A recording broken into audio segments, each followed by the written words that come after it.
Okay, good morning, everybody, and welcome to another great week in space. I'm your host with the most, astrologer extraordinaire, Joan Emerson Bell. If you know me on Instagram, I'm Blind Stallion Space Wizard. Thanks for being here. Let me see if I can turn up this a little bit. There we go. That looks a lot better. Okay. Yeah, you may notice that I have a different background today. I'm traveling. I'm on vacation because it is Taurus season. See if I can adjust this a little bit. So I don't have my normal setup, and we're doing the best that we can with what we got, which is all we can really do. Right. So I just want to welcome everybody in to your week in space for April the 29th, 2024 through May the 5th, 2024. And we've got a couple things coming up this week. Mostly we have Venus and Mars entering into their home signs of Taurus and Aries, respectively. And this, I think, brings some a little comfort and a little ease. Venus specifically has been in the sign of their detriment in Aries for a little bit, for most of May, or sorry, for most of April. And so there's been, some instability. Mars has also been in Pisces, which they don't have any dignity there. But Pisces being a kind of mutable sign at the very end of the zodiac, the sign that is right next to their home sign of Aries. I think that there can be sort of a lack of direction that Mars is feeling in watery Pisces. And so, with Venus and then Mars moving into their home signs, we might get some clarity and we might feel some shifts in ourselves because, whew, April has been tumultuous. April has been really intense. We had that Mercury retrograde, we had total solar eclipse, we had the Jupiter Uranus conjunction. Like, it's been a lot. And I don't know how all y'all are feeling out there, but like I needed a vacation. And even though my vacation doesn't really feel like a vacation because I'm still like, you know, still in a lot of activity, I think that I think this is a really good time to not only like stop and smell the roses, but stop and like take a deep breath, to chill out, you know, to notice where our feet are at. This is one of my favorite ways of grounding is being like, where are my feet right now? What does it feel? What do the bottoms of my feet feel like? You know, and to just feel into that. Actually, I should put my feet on the floor. Yeah. Oh, good morning, Gina Maria. Yeah, Gina Maria saying April was brutal. And like that is the triple truth, Ruth. And I'm not gonna be like things are gonna get better because I don't even know what that means anymore, right? But things will be different and we will have different experiences as the planetary energies, planetary gods continue to move and shift and come into different relationships. And this is the beauty of astrology in many ways, right? We get to find different resources in ourselves, different connections in ourselves, different ways of experiencing the universe. Or another way that we can say this is the universe finds new ways of experiencing itself through us. What's up, Pascal? Nice to see you, my friend. So, you know, um, but I think in order for that to be beneficial, it's important that we are able to slow down, to kind of down regulate, to come into connection with ourselves, to understand I am the universe experiencing itself. Because when we're in fight or flight, when we're in activation, right, or in freeze, it's really hard to see that. And I think Aries has just been like, go, go, go, go, go. And to take a little time for integration, I think is really important. And I think that Taurus season kind of offers that a little bit. And we'll get into this a little bit more in a moment. But I think that Taurus being if we think about Aries as the first sign of the zodiac, right? Taurus being the second, and Taurus is the a nocturnal sign. It's a um uh receptive sign, right? The ancients talked about, these as masculine and feminine, which, okay, we can like hold that, but also maybe active and receptive is a better way of conceptualizing it, in 2024. And so Taurus is the first sort of receptive sign, as a response to the activity, and all of the signs of the zodiac are kind of responses to each other and are balancing elements to each other, where Aries is the energy of the seed breaking through the surface of the earth, right? Taurus is the, okay, I'm here now and I'm going to unfurl a little bit, and what do I got, right? Aries says, I am here, and or I am, and Taurus says, I have, or what have I got, right? What are my resources here? What are my possessions? What are the things that I have? And I think, as where Aries is very self-directed, and it's like, I am sort of on the quest, I am initiating, I am breaking through. Taurus is like, okay, now I'm here, right? And comes into relationship, right, with resource, with the self, in a different way. And that is the kind of receptive aspect of this nocturnal sign, this nocturnal earth sign. So yeah, before I like really jump into it, how's everybody doing out there in TV land today? You all good? You ready for this Asper report?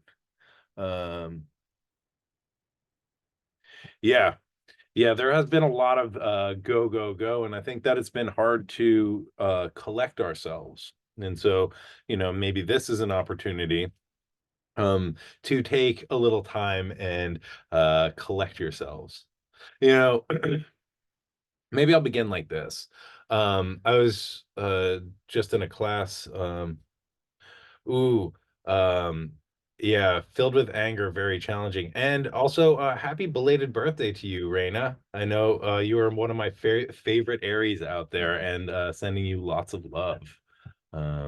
Yeah, and Jeff is saying Mars is about to shift signs, which I think is helpful, because I think that Mars in Pisces can feel a lot of frustration, right? Because it doesn't know where to direct that martial energy, right? Mars is initiating, it's like, yo, I want this. And in Pisces, right, Pisces is sort of like, why want anything, right? If everything is one, what is the point of wanting? And I think this is also accentuated and intensified by the fact that Mars is coming off of a conjunction with Neptune, which was exact yesterday. And this can be incredibly frustrating, especially for those who have strong martial signatures, right? Aries Sun, Aries rising, Mars on one of the angles. Um, and we talked about this transit last week, but maybe this is a good way to enter in, because Mars, which has this drive, right, has appetites, has things that they want, and Neptune is just sort of like dissipating. Neptune is dissolving, and if we have an energy and Neptune dissolves that, that can be incredibly frustrating. Right, can be incredibly difficult, and I think that Mars Neptune signatures are signatures for addiction, right? Because Mars like wants something really badly, but doesn't really know what it wants, because Neptune just obfuscates everything, And if we have this like burning fire with no object, it can that energy can be turned within, right? Or we can find some kind of surrogate for that desire, right? And drugs and alcohol become those things for some people, me being one of them. Right, where it's like, oh, I have this energy with no place to put it, and so that turns inward, right? Or it can get kind of like lost in the Neptunian, like, why bother doing anything, bro? And so I think as Mars separates from that and comes into their home sign of Aries, um ideally, the benefit of the Mars Neptune conjunction is that Neptune sort of gives a higher purpose to that martial energy, right? Gives us a kind of a bigger picture ideal of like, this is what my energy is for. And Mars and Pisces and coming off this conjunction with Neptune can be a spiritual warrior, right? Can be questing for the divine, or a higher power, a higher will, that like then when it gets into Aries is like, oh, I know what I'm doing here, right? I am resourced here. I got my homies, like I know what's up. And, I think that we are and will continue to see this in the ceasefire movement, in the divestment movement in college campuses, which I think is very much connected to the Jupiter-Uranus conjunction, which we experienced on the 20th, right? And I think that that energy, and again, I love astrology for this because it's always like, okay, well, like, how's this going to show up? There was like the proof of a heliocentric model in the 1600s. Okay, there's like quantum physics, there's psychotherapy, like all these things get invented under the or discovered under the Jupiter Uranus conjunction. Like, how's this going to show up? There was the 60s, and now it's like, okay, it's the college protest movement. It looks like, the protests around universities' investment in war and Israeli companies. And so, watching that kind of unfold, and again, Jupiter is higher learning, is education. Universities are Jupiterian places in traditional astrology, right? And then you have Uranus, which is the planet of revolution, of liberation, of breakdown and breakthrough. They come together, and like, immediately we see the cops being called on protesters at Columbia, and then a sort of solidarity movement of college protests happening, all over America. And so, it's interesting to just witness how these things unfold, because, when we have the recipe for, when you're like, okay, we have rice, we have beans, we have chicken, right? Like, okay, what are we gonna make? We have these spices. What is this gonna turn out into, right? And there's a myriad of different ways that we can make a meal with the ingredients. And then you like take it out of the oven and you're like, oh, whoa, I didn't see that one coming. Like, okay, this is what we're eating now. So it's interesting.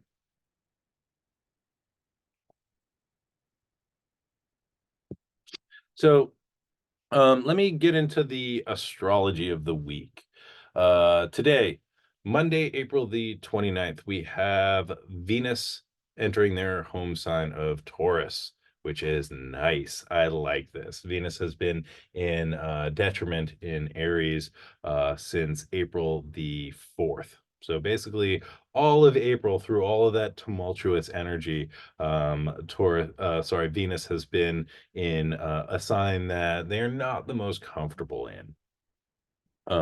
Venus will be in Taurus until May the 23rd. And if you are interested in doing astrological magic, this is maybe a good time to be doing some Venusian work, because Venus has a lot of power here. When we think about, and um, the sort of doctrine of dignities, right? Like where planets have strength, or like are in disability, is an interesting thing to consider, right? And one of the ways that I think about it is like Venus is home in Taurus, right? And when we come home, we feel a certain type of way versus when we are traveling. For example, I'm traveling now and I am like maybe in an exalted place because I have friends, I have resources, I have people who are letting me use their space, their like cell phone holder, their like curtain, their desk, so like it's I'm resourced here, but I'm not resourced in the same way that I would be if I was home, right? Where I knew where all my stuff was, where, I had my background, where I felt comfortable, where I had my cool costumes, right? And so one of the ways that we can think about a planet in dignity is that they're coming back to their house, where they're like, okay, cool, oh, here's all my stuff that I missed, right? Here's all the stuff that I love. And Venus in Taurus is very much like that because Taurus, again, is this I have, right? And so this is all the beautiful stuff that Venus loves, that makes Venus feel, sexy, that makes them feel beautiful, right? It's like when you put on that like piece of clothing that makes you feel really good. Maybe the texture is really nice, right? Maybe the cut is just right, and you're like, oh yeah, I'm me. Right. And I think that is Venus coming back into Taurus, is getting to sort of have their objects that not just give them power, but bring them joy, especially coming out of Aries, where a planet in detriment is not resourced. It's sort of like being at an Airbnb that has none of the stuff that you want, right? Or, one of the ways that I think about Venus and Aries is they come in and they're like, oh, why are all these weapons everywhere? Like, this is gross. It's just like, grease and like weapons, and it's like really hot and dry, you know? And Venus is like, where do I put all my nice stuff? Like all of this like dark weaponry is like everywhere. And it's I can deal, but then like maybe I'll put on like I'll like go to the gym and work out a little bit, but this is not where I actually want to be. Has anyone been in that situation before? Like where you're like, this is okay, and I'll like make do, but like this is not actually the environment where I feel like I thrive. Yeah. And so let me just check my notes. Okay, so I think with Venus and Aries, there has been a lot of like struggle to align with our values, right? And to sort of get our needs met. Um, Venus in kind of my understanding of Venus is as a planet of love, yes, beauty, great, and values and relationship, right? And so, if we look at Venus as this planet that is really connected with our kind of values, right? Venus and Aries has had to really fight to be in alignment with their values, or to sort of fight for what their values are. Right. And I think, again, we are seeing this play out with the ceasefire movement. Right. And that is a real fight around values. And, I think that as Venus moves into Taurus, that gets to slow down a little bit. Right. Not that that movement is going to slow down or go away.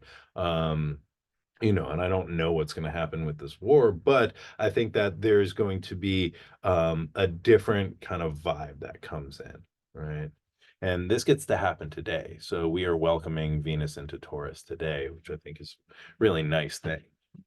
And one of the things that we can do, and again, I feel very much that we are in relationship with these planetary energies, not just like the sky to us, but us kind of horizontally, right? Because Venus lives in beautiful things. Venus lives in our relationships, right? Venus lives in our values and the things that we value. And so we can welcome Venus into their home sign by really like appreciating the things that we love, the people that we love, by doing things in a relational nature, by really aligning ourselves with our values. And I think that this helps because instead of this, like, I need to fight for what I believe in, I need to fight for my value system, there maybe gets to be a step back where we get to go, okay, cool. Like this, like I'm here now. Right. And we get to kind of integrate a little bit, and we get to kind of connect in with ourselves like, oh, okay, cool. I'm here. These are my values. This is the stuff that I really appreciate, right? And I think that also solidarity, so solidarity is a great Venusian word, right? I think that being able to be in solidarity, be in relationship with the value systems that we appreciate, right? Bringing our values in alignment with like other similar value systems, and being in relationship with them and the people who are expressing those value systems, I think is a great way of um, connecting in with Venus, right? And also helping Venus to feel resourced, right? I think investment is also a great Taurus word, right? So what are we investing in? What are we investing that value in? right? What are we investing our care in? What relationships are we investing in? And I think coming back to this protest movement, as I understand it, it's about what are the universities investing in? Where is tuition money going? Where is students' money going? Right? What is the value of the institution in relationship to the value of the participants, the students, the individual pieces that make up the greater body of the university? And Taurus is symbolized by the bull, which is a symbol of power and wealth. And so thinking about, you know, our our relationship to abundance, to power, to wealth, how we find that in ourselves, and also like how that is consolidated at institutional governmental levels. And so one of the things about Taurus is that this is a kind of agricultural sign. It comes in the springtime in the northern hemisphere, right? When things begin to grow. And where Aries, the sign of like questing and fighting and battling, right? Struggling, breaking through.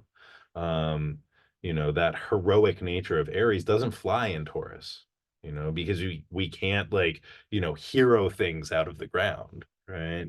Um, there is a return to the order through the heroic deed, but like once we're there, it's like your ego drive doesn't make things grow out of the ground. You can be like, I want to plant this, right? But then we have to let go and come into relationship with whatever we are growing, with whatever we're cultivating. And I think that's part of the wisdom of Taurus is like slow your roll, right? And how do we relate to the things that we're working on? Right? How do we relate to the things that are producing? You know, it's not the ego drive that makes the lands abundant, right? But it's the relationship with the earth. And, I was in conversation with somebody the other day, and they said they were talking about having a garden, right? And they were like, gardening is the like utter embrace of hope, which I love, right? Never thought of it that way, but when we plant a seed, we are hoping that that's going to produce something, right? And we're like needing to come into relationship with this thing and give of ourselves to like, make sure that this plant has what it needs to grow. And we're like, I hope this is going to work out, right? And so I think that there is a level of trust in this process, right? That we're hoping that this is going to work out and we're like trusting. And I think where Taurus can get kind of uh, have some issues is when it lacks that trust, when it doesn't think that it's going to have enough, right? The shadow side of Taurus is the scarcity, which can lead to hoarding, which can lead to craving, right? It's like Venus being like, there's not enough love, right? Which isn't true. I think that's a story that a lot of us carry, right? That there isn't enough love, or, there isn't enough of this thing or that thing, right? And if somebody else gets it, that means that I can't have it. And I think this is one of the core kind of uh, spells of capitalism, right? The scarcity mentality that if you have something, then I can't have it, right?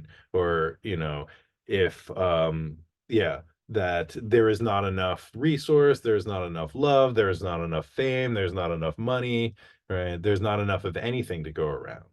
And so we all always have to be fighting and struggling to be able to have what we need. And I don't think that's actually true.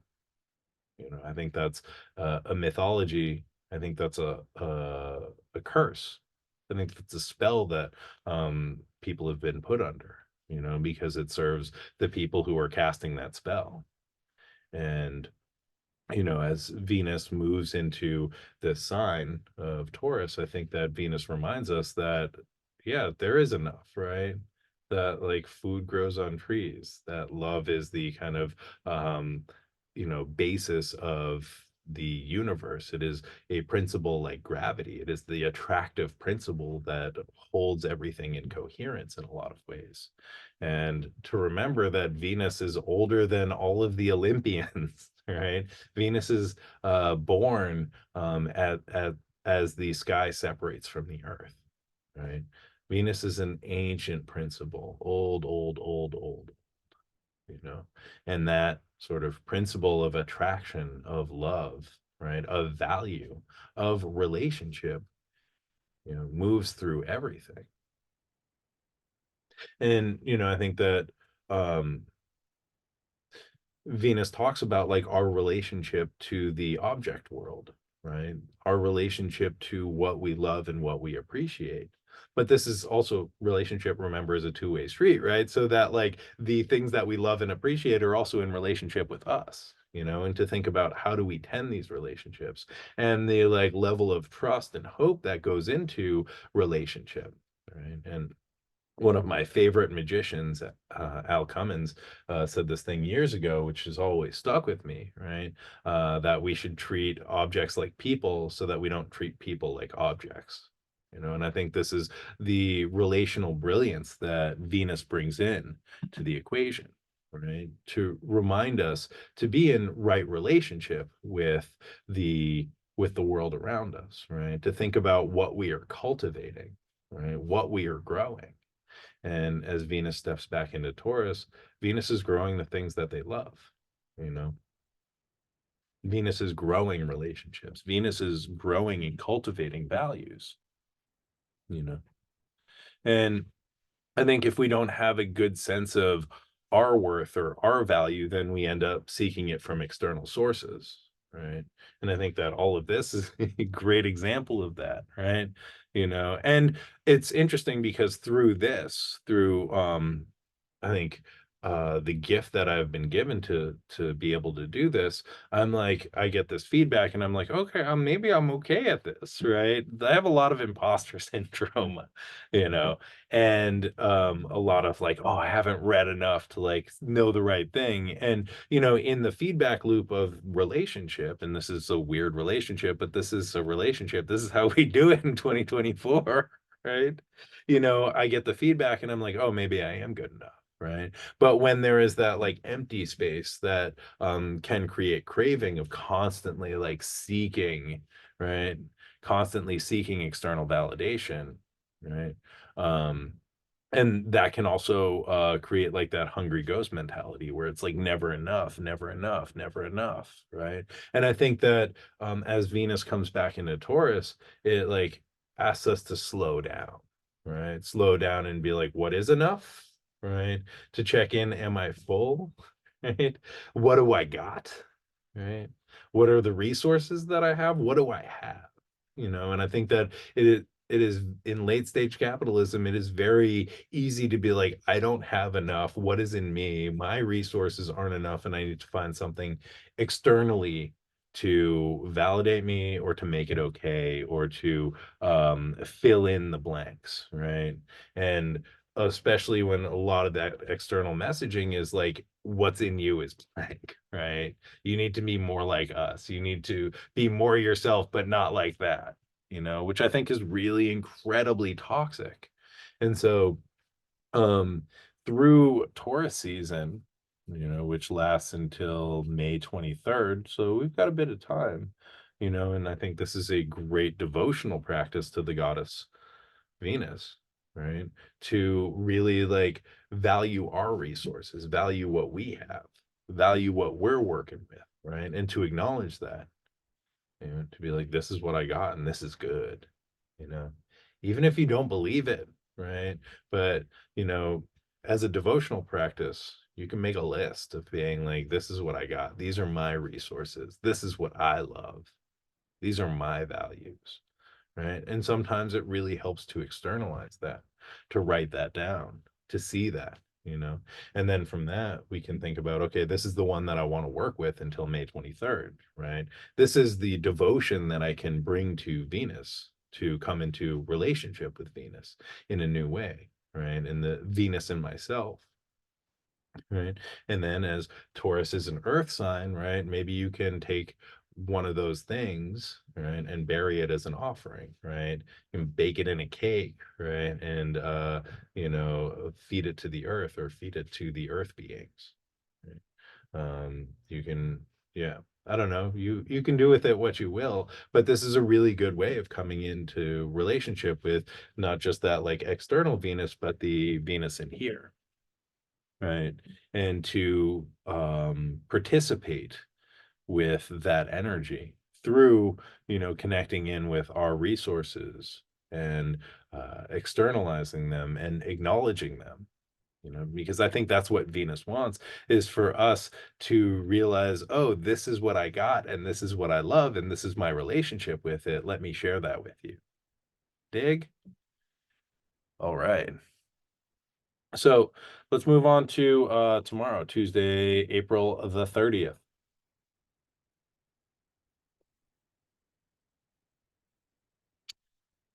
Oh, thank you, Jess. Jess is saying that I'm a valuable and inspiring teacher and leader. Oh my God, thank you so much. I really appreciate you.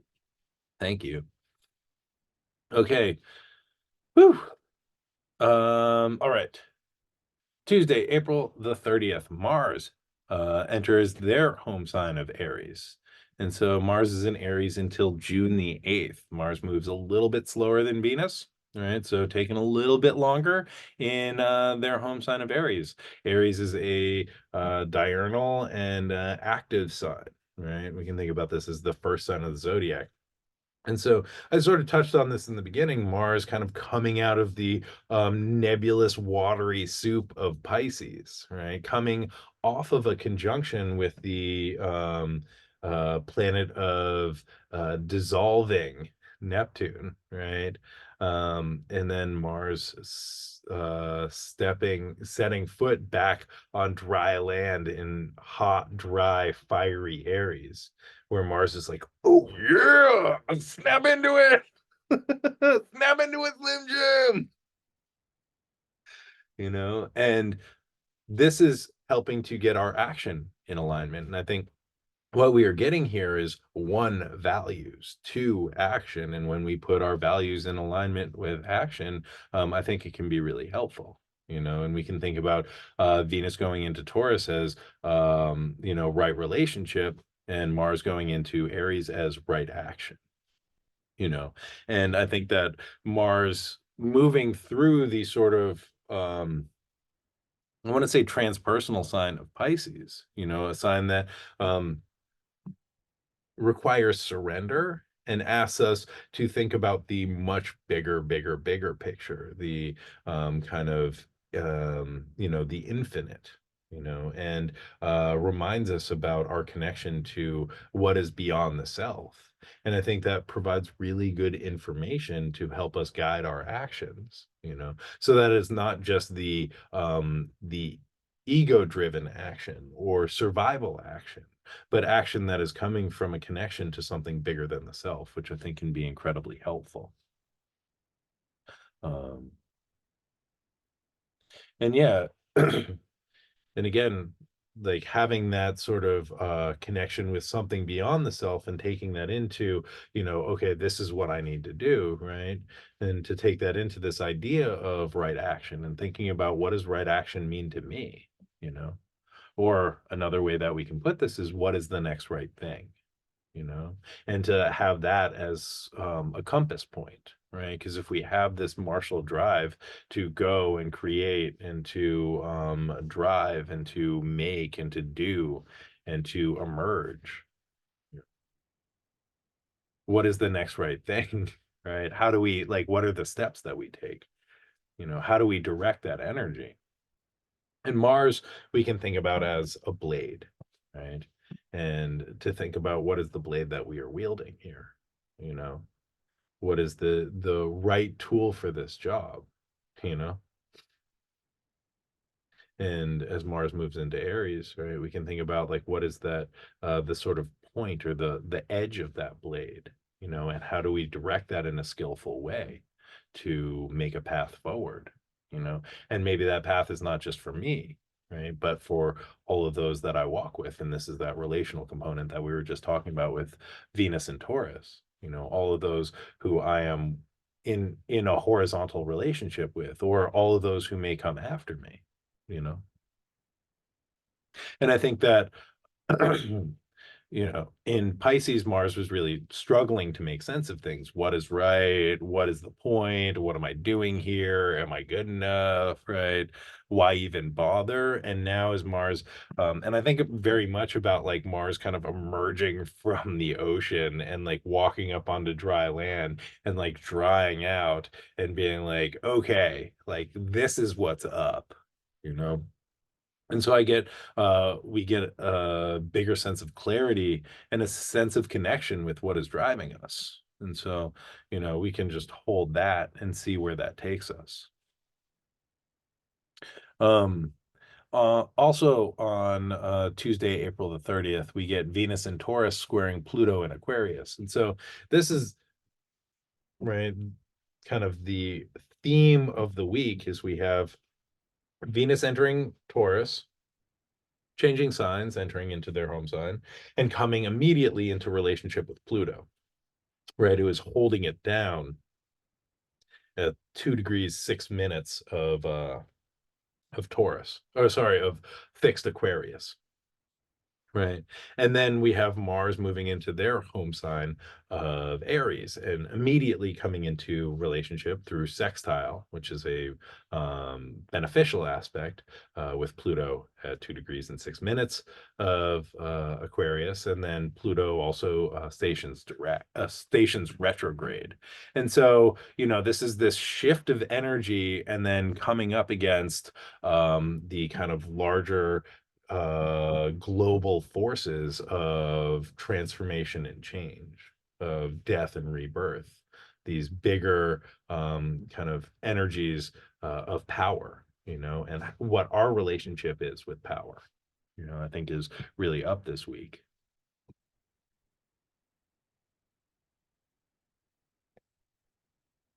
So, excuse me.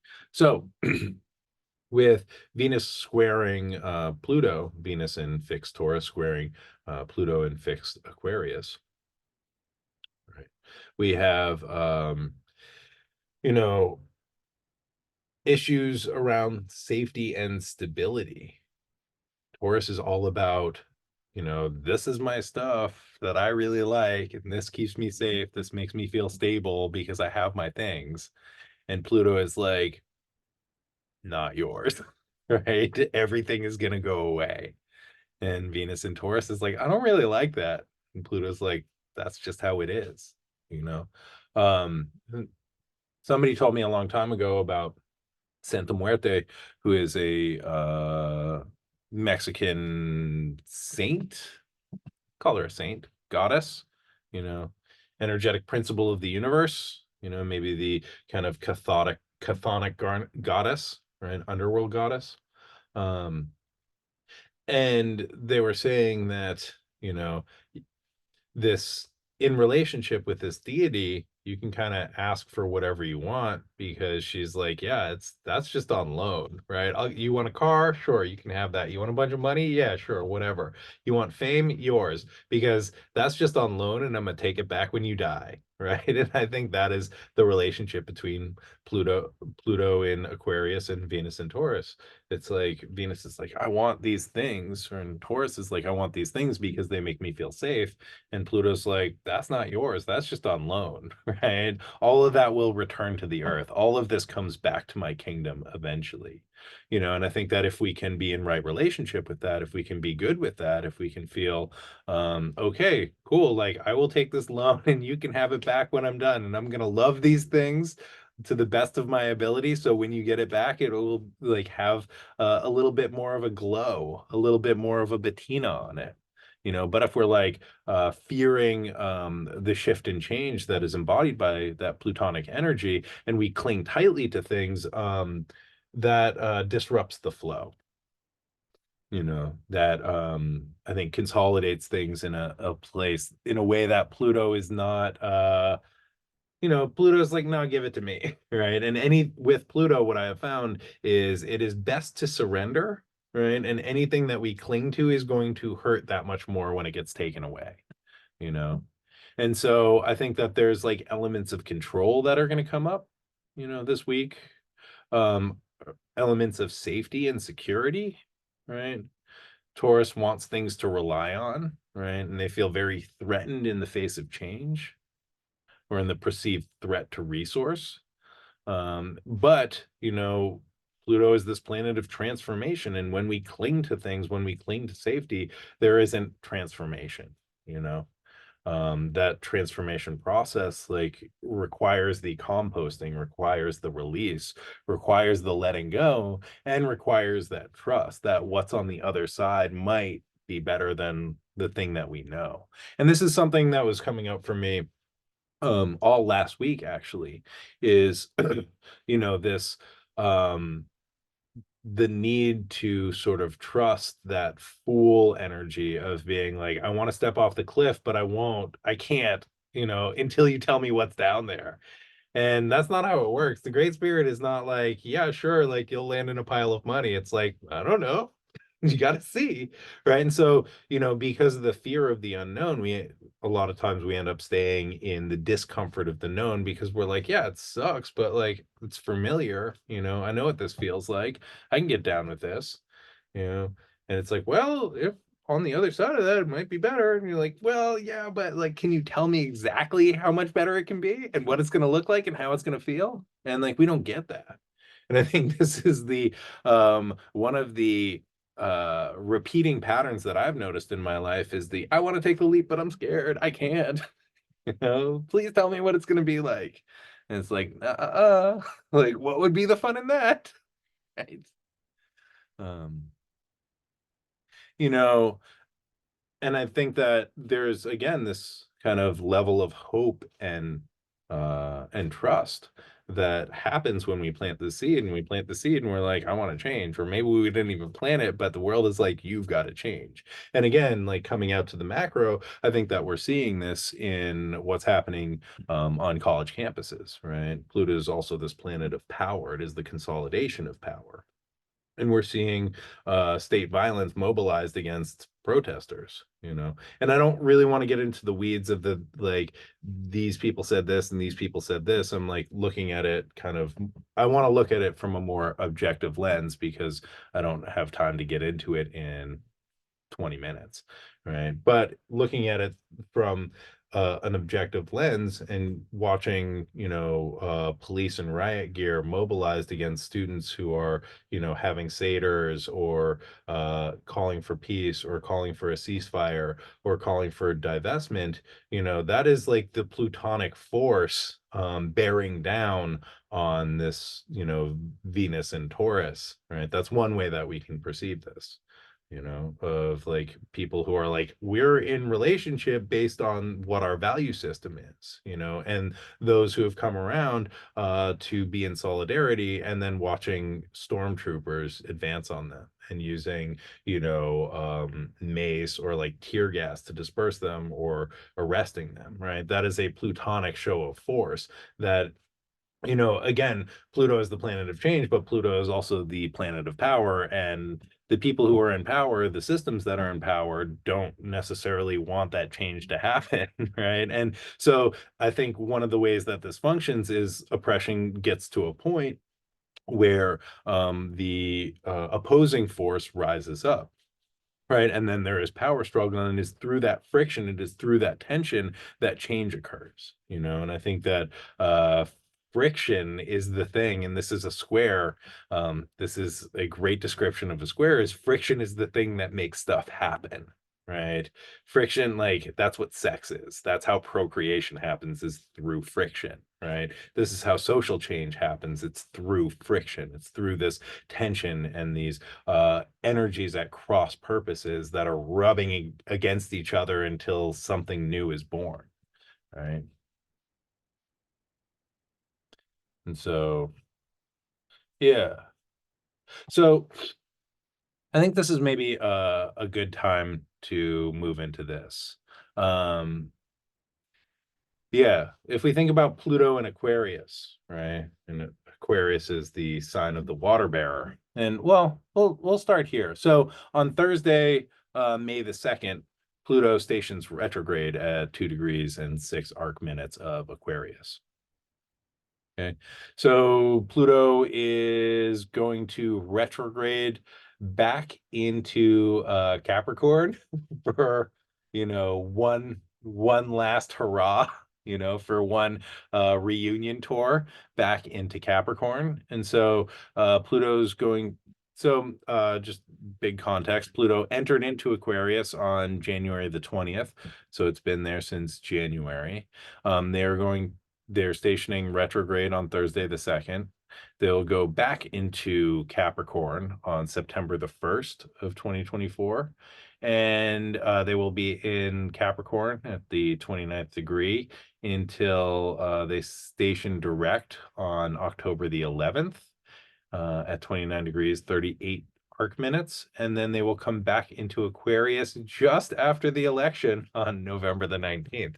And so it looks like Pluto is just going back into Capricorn for the US presidential election, and then will come back into Aquarius. And so, one of the ways that we can think about this is everything that has been developing since January is being taken back into Capricorn, right? The sign that Pluto has been in since I believe 2008, since the financial crisis, right?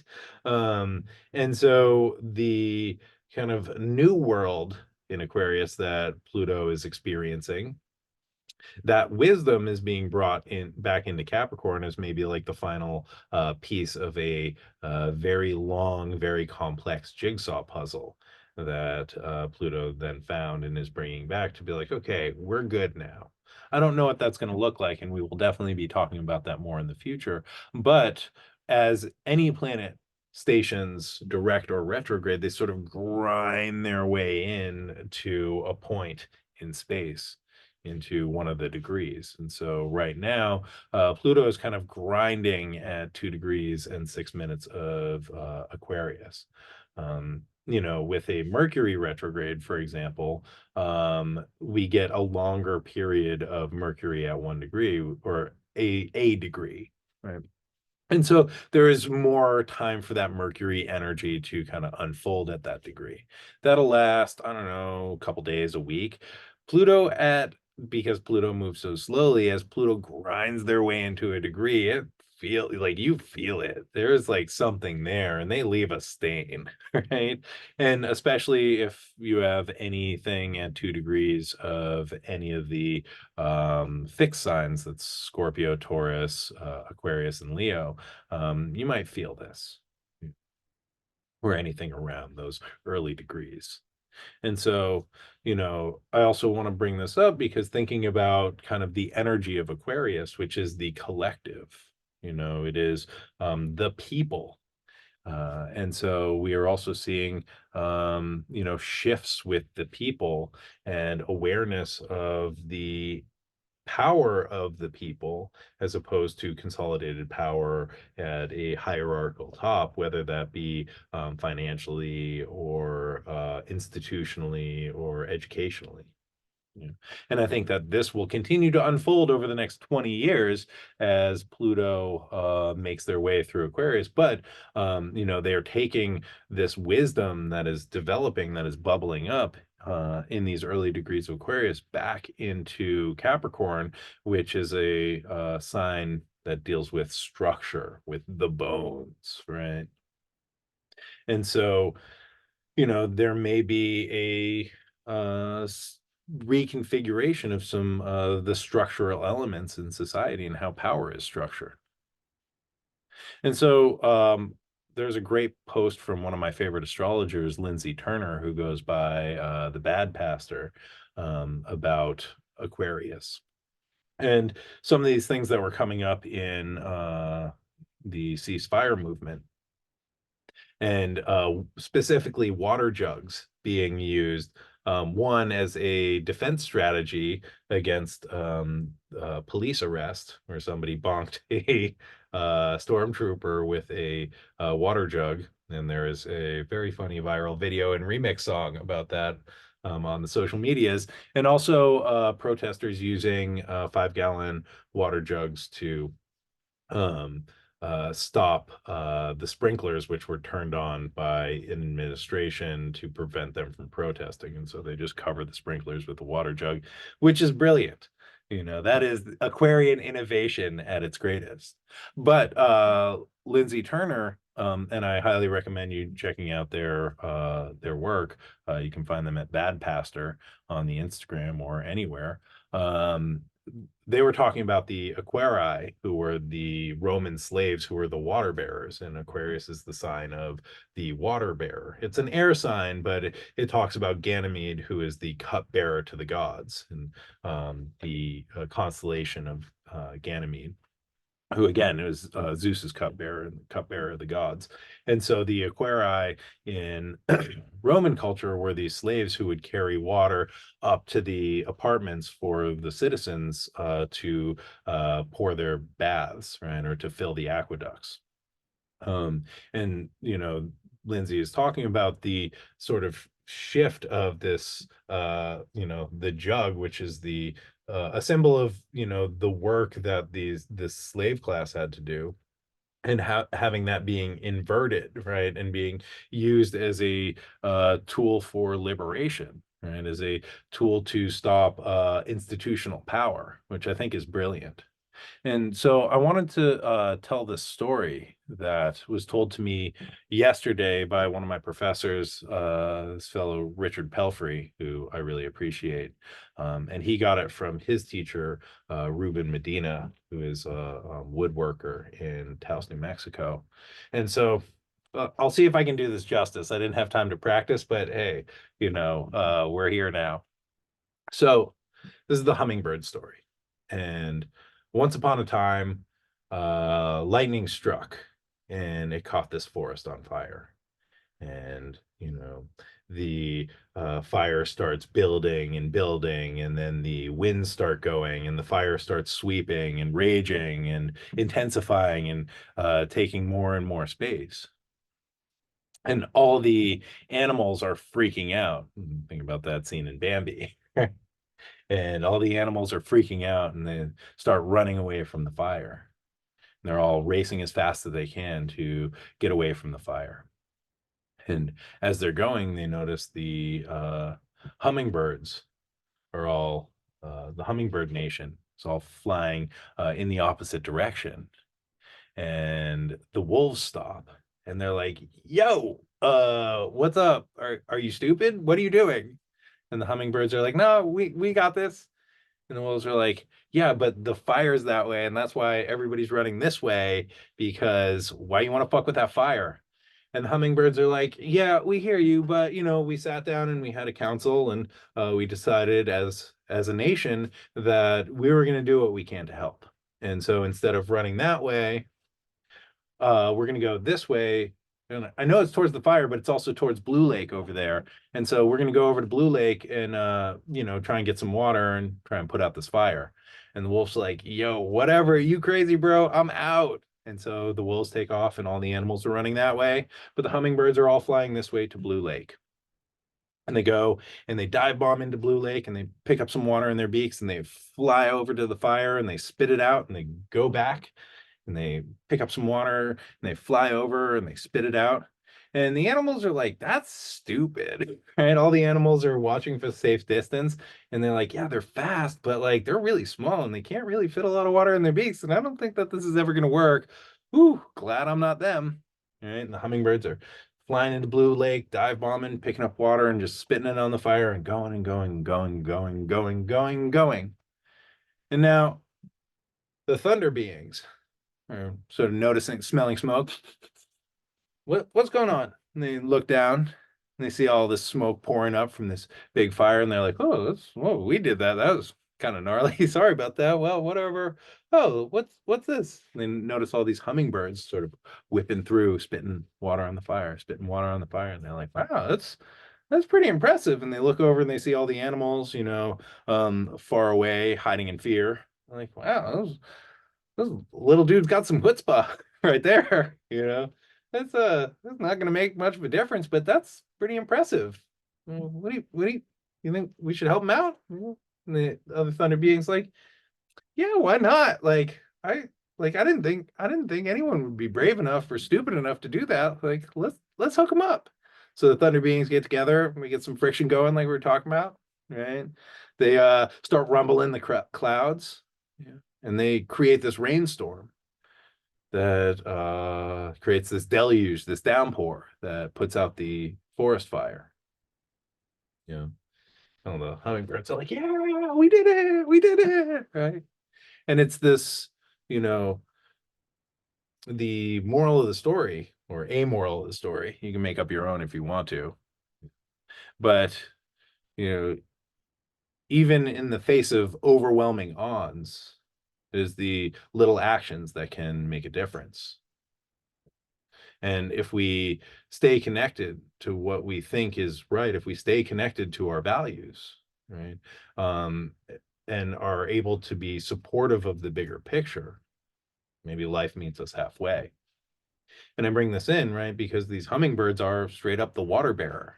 They are going and at great risk to themselves, they are taking little bits, right, bearing little bits of this water and bringing it to where it needs to go, right?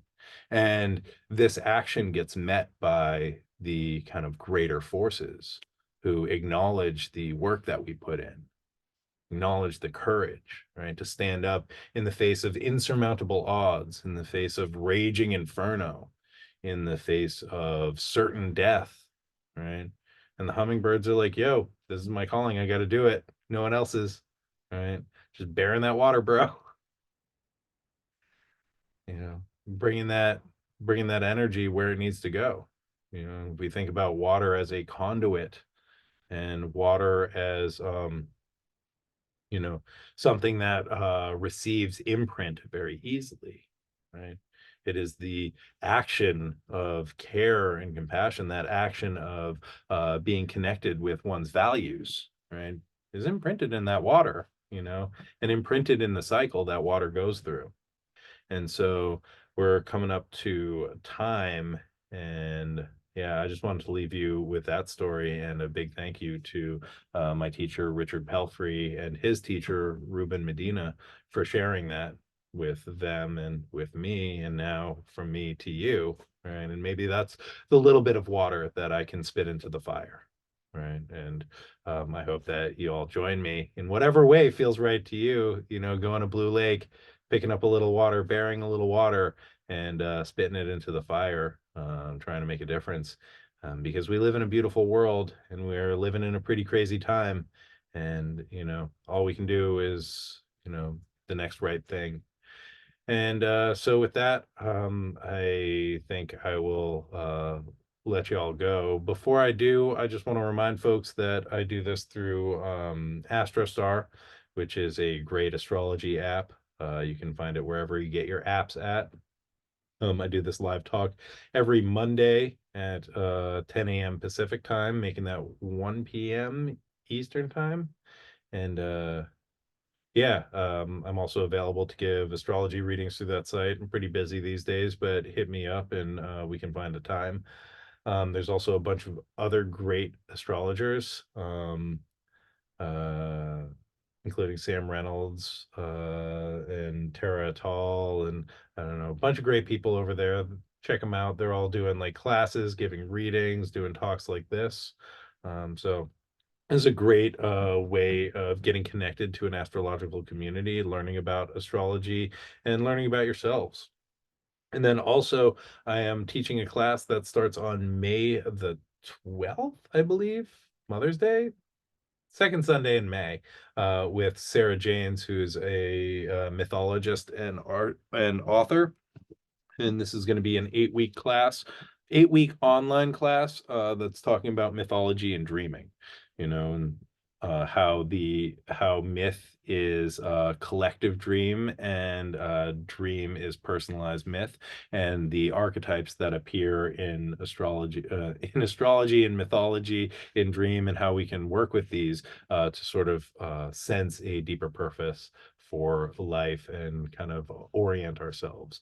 And so if you're interested in that, there's a link in my bio on Instagram. I will put a thing in the show notes on YouTube.